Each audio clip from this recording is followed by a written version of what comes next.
इस समय न्यूज चैनलों पे 24 घंटे अमेरिका और ईरान के युद्ध की बात हो रही है। कोई कह रहा है अमेरिका जीतेगा, कोई कह रहा है ईरान जीतेगा, कोई कह रहा है कुछ, कोई कुछ, सबके अपने अपने व्यूज आ रहे हैं। लेकिन मैंने तो देखा कि किसी एक भी न्यूज चैनल पे एक भी घंटे इस बात पे चर्चा नहीं हुई कि युद्ध का मूल कारण क्या है, युद्ध क्यों होता है और यह युद्ध क्यों हो रहा है। युद्ध एक अपने आप में इकोनॉमी है। युद्ध बहुत बड़ा फायदेमंद धंधा है।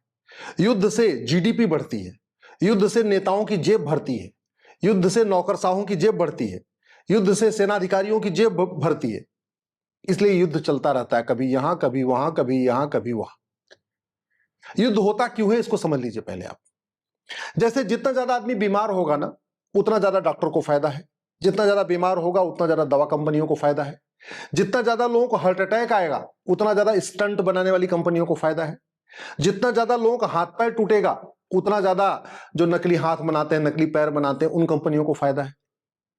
वैसे ही जितना ज्यादा युद्ध होगा उतना ज्यादा युद्ध का सामान बनाने वाली कंपनियों को फायदा है। जितना युद्ध होगा उतना ही ज्यादा बम बारूद जो कंपनियां बनाती हैं उनको फायदा है। जैसे जितना ज्यादा आप पटाखा फोड़ेंगे उतना ज्यादा पटाखा बनाने वाली कंपनियों को फायदा है। हालांकि पटाखा फोड़ने से एयर पोल्यूशन होता है, वाटर पोल्यूशन होता है, नॉइज पोल्यूशन होता है, लैंड पोल्यूशन होता है, 10 तरीके का पोल्यूशन होता है।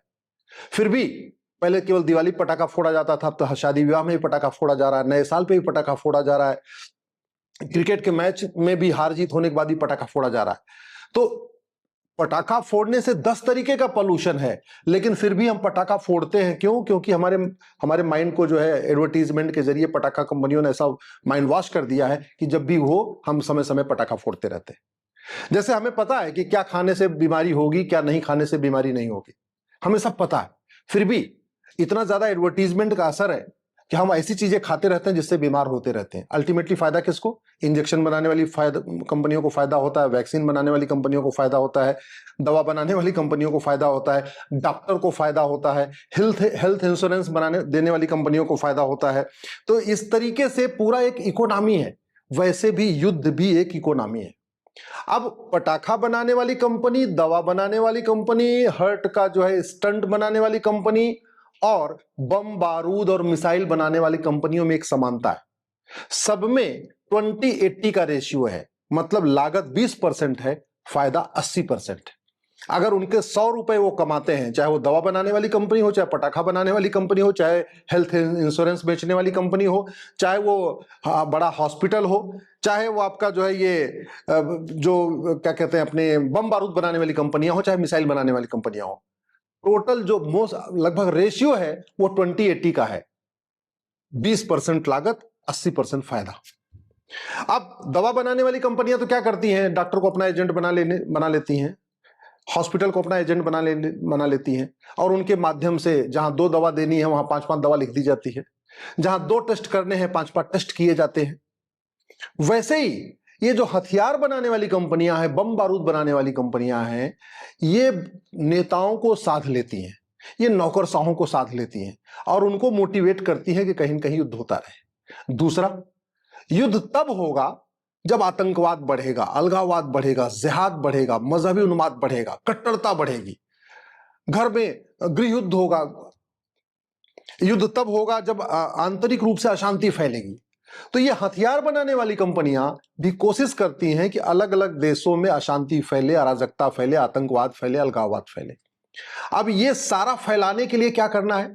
क्योंकि मां के पेट में तो कोई बच्चा ना आतंकवादी होता है, ना अलगाववादी होता है, ना जिहादी होता है, ना उन्मादी होता है, ना पत्थरबाज होता है, ना वो रेडिकलाइज होता है। मां के पेट में तो सब भ्रूण होते हैं। तो आतंकवाद, अलगाववाद फैलाने के लिए क्या करती हैं? ये युद्ध बनाने वाली कंपनियां पूरी दुनिया में मदरसा खुलवाती हैं। याद रखिए, मदरसा जितना ज्यादा खुलेगा, आतंकवाद, अलगाववाद, जिहाद, मजहबी उन्माद, कट्टरता उतना ज्यादा फैलेगी। और जितना ज्यादा ये आतंकवाद, अलगाववाद, कट्टरता, जिहाद, मजहबी उन्माद फैलेगा उतना ज्यादा युद्ध होगा, और उतना ज्यादा युद्ध होगा तो उतना ज्यादा बम बारूद बिकेगा, इनकी बंदूक बिकेगी, AK-56 बिकेगा, AK-47 बिकेगा, इसके अलावा इनके मिसाइलें बिकेंगी, इनके जो हेलीकॉप्टर बिकेंगे, सब कुछ उतना ज्यादा बिकेगा। अब चूंकि बम बारूद और ये मिसाइल बनाने वाली कंपनियों को फायदा बहुत तगड़ा है, 20-80 का रेशियो है, 20% लागत है और 80% का फायदा है, तो ये अपने फायदे का 10-20% तो पहले तो नेताओं पे खर्च करते हैं, नौकरशाहों पे खर्च करते हैं, और अपने फायदे का 10 से 15% ये मदरसा खुलवाने पे खर्च करते हैं। क्योंकि एक देश में अगर अराजकता फैली तो पड़ोसी देश को मजबूरी में ही मिसाइल खरीदनी पड़ेगी। उदाहरण के लिए पाकिस्तान में मदरसे खुले, अलगाववाद फैला, अशांति फैली, अराजकता फैली, भारत को भी अपनी रक्षा अपना जो डिफेंस बजट बढ़ाना पड़ता है। नेपाल को भी अपना डिफेंस बजट बढ़ाना पड़ता है। म्यांमार में जैसे ही अराजकता फैली, आतंकवाद फैला रोहिंग्याओं के माध्यम से, तो म्यांमार की सरकार को अपना डिफेंस का बजट बढ़ाना पड़ा। तो ये अपने आप में युद्ध जो है, ये अपने आप में एक इकोनॉमी है। युद्ध अपने आप में बहुत बड़ा फायदेमंद धंधा है। इससे जीडीपी बढ़ती है, इससे इकोनॉमी बढ़ती है, और जैसे मैंने पहले कहा, नेताओं की जेब भरती है, नौकरशाहों की जेब भरती है, सेना अधिकारियों की जेब भरती है। उदाहरण देख लीजिए आप, अफगानिस्तान के जितने सेना के अधिकारी हैं सब मालामाल है। अफगानिस्तान के जितने आतंकवादी हैं सारे मालामाल है। पाकिस्तान में जितने अलगाववादी संगठन हैं उनके जितने मुखिया हैं सब मालामाल है। पाकिस्तान में जितने सेना के अधिकारी हैं सारे मालामाल हैं। सब कोई ऑस्ट्रेलिया में बंगलो, फार्म हाउस सब बना बना के बैठे हैं, दुनिया में अलग अलग स्थान में। तो ये अपने आप में पूरी इकोनॉमी चल रही है। और युद्ध जैसे पटाखा फोड़ने से पोल्यूशन बढ़ता है, ऐसे युद्ध से भी पोल्यूशन बढ़ता है। युद्ध से भी 10 तरीके का पोल्यूशन होता है। युद्ध से एयर पोल्यूशन होता है, युद्ध से वाटर पोल्यूशन होता है, युद्ध से लैंड पोल्यूशन होता है, युद्ध से नॉइज पोल्यूशन होता है, युद्ध से रेडियो एक्टिव पोल्यूशन होता है, युद्ध से प्लास्टिक पोल्यूशन होता है, युद्ध से इलेक्ट्रोमैग्नेटिक पोल्यूशन बढ़ता है। 10 तरीके के पोल्यूशन युद्ध से भी बढ़ते हैं। और जब ये 10 तरीके के पोल्यूशन बढ़ते हैं तो एक एक पोल्यूशन से लगभग 50-50 बीमारियां होती हैं। 1000 तरीके की बीमारियां भी बढ़ती हैं। भाई स्वाभाविक सी बात है, जितना युद्ध होगा, युद्ध के बाद उतनी ज्यादा बीमारी बढ़ेगी। किसी को इरिटेशन होगा, किसी को कुछ होगा, किसी को कुछ होगा, दुनिया भर की बीमारी।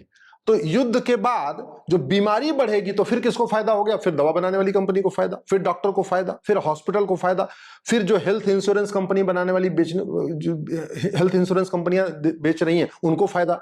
तो एक तरीके से वॉर कंपनियां, बम बारूद बनाने वाली कंपनियां और दवा बनाने वाली कंपनियां, इनके बीच में एक बड़ा अच्छा एक नेक्सस भी चलता है। और अल्टीमेटली युद्ध की शुरुआत आतंकवाद, अलगाववाद, जिहाद, मजहबी उन्माद से होती है। तो उसके लिए जो पहला सेंटर है वो है मदरसा। ये सारी कंपनियां मदरसों को फंडिंग करती है। बहुत सारी कंपनियां ऐसी हैं जो जब दो देशों को बीच में युद्ध होता है ना, तो उनकी एक फैक्ट्री से एक देश को माल जाता है, दूसरी फैक्ट्री से दूसरे देश को माल जाता है। मालिक एक ही है। वो जो हथियार बना रहा है, बम बारूद बना रहा है या मिसाइल बना रहा है, उसका मालिक एक ही है। एक कंपनी का नाम अलग है, दूसरी कंपनी का नाम अलग है। एक्स कंपनी से एक देश को मिसाइल जा रही है और वाई कंपनी से दूसरे देश को मिसाइल जा रही है, और दो देश आपस में लड़ रहे हैं। और लड़ने के बाद युद्ध, जो हथियार बनाने वाला जो मालिक है वो बढ़िया खुशी खुशी देख रहा है, चलो हमारा कम से कम इतना खर्च हो गया।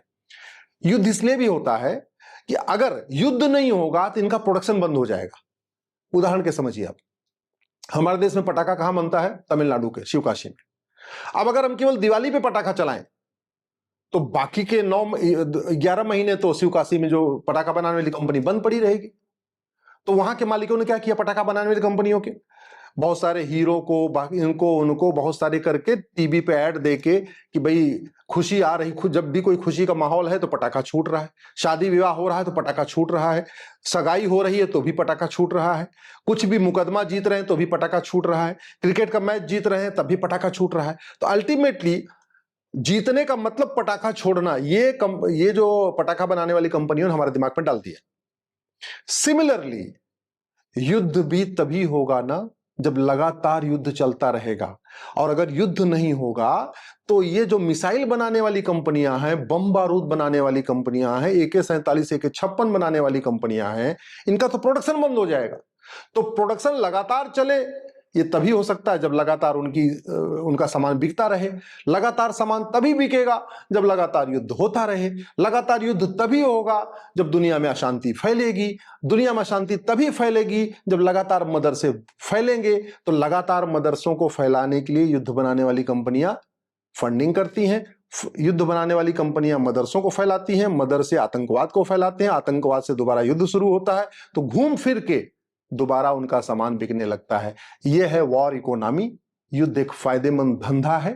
इसका कोई विचारों से कोई लेना देना नहीं है। शुद्ध रूप से ये प्रॉफिट लॉस का गेम है। दुर्भाग्यवश ऐसे विषय के ऊपर न इलेक्ट्रॉनिक मीडिया में चर्चा हो रही है, न प्रिंट मीडिया में चर्चा हो रही है, न सोशल मीडिया में चर्चा हो रही है, न आपके इंटरनेट में यूट्यूब पे कोई चर्चा हो रही है। ले दे के आधे लोग इजराइल के साथ खड़े हो गए हैं, आधे लोग ईरान के साथ खड़े हो गए हैं, आधे लोग ट्रंप नेतन्याहू के साथ खड़े हो गए हैं, आधे लोग जो है खामनेई के समर्थन में खड़े हो गए हैं। लेकिन कड़वी सच्चाई, युद्ध क्यों होता है, युद्ध के पीछे की सोच क्या है, युद्ध से किसको फायदा होता है, इसके ऊपर कहीं चर्चा नहीं हो रही।